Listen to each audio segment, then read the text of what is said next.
Hello， 大家好，我是 Lisa。娃娃 TV 有看我前几集影片的朋友呢，应该都知道我一直在讲社区大学的事情。原因是我本人一开始就是先读社区大学的，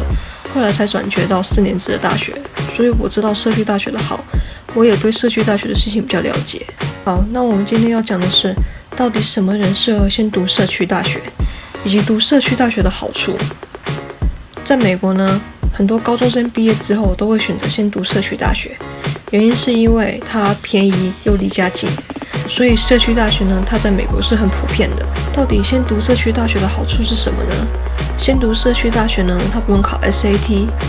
而托福或雅思的分数呢，它要求也不会太高。美军社区大学的托福、雅思成绩要求不一样，这里请大家自己先去跟自己想要去的社区大学去询问跟查询一下。另外一个好处呢，就是社区大学它的课堂的人数比较少，有很多4年制大学，他们每堂课的人数上课都是100-200人，但是社区大学呢，它一堂课都差不多是20-30人左右。另外一个好处呢，就是社区大学它很便宜。这个呢，我在上一集的学费篇里面有详细的分析跟比较过。想看这个影片的同学呢，我会把它放在连结里面，你点右上角的 I 就可以找到了。那什么人适合先读社区大学呢？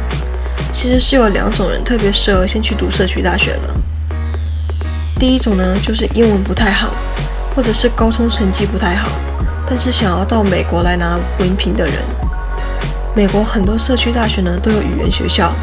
所以英文不太好的人，或是托福、雅思没有考到学校的要求分数的人，都可以先去读社区大学的语言学校。你只要之后达到他们的要求，他们就会让你进入他们的大学部就读。而如果只是高中成绩不太好，但是托福跟雅思的成绩都有达到学校的入学标准的人呢，那就再给自己一次机会，在社区大学努力个2年左右，就会有机会可以申请到你理想的学校。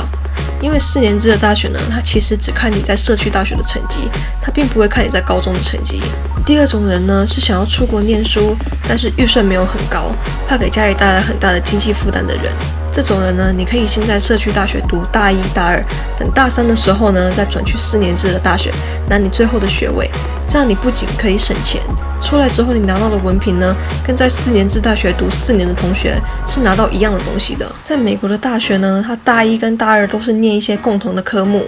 一直到大3到4才是真正开始选你主修的课。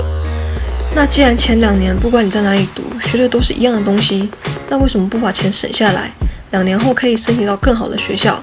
你现在可以申请到的学校，2年后应该也是可以申请得到。但是呢，你现在申请不到的学校，2年后你就非常有可能可以申请到。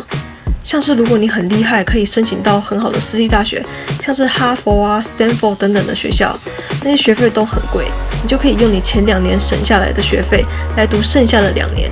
虽然还是可能有点不太够，但是至少经济压力不会这么大。如果你觉得转学很麻烦，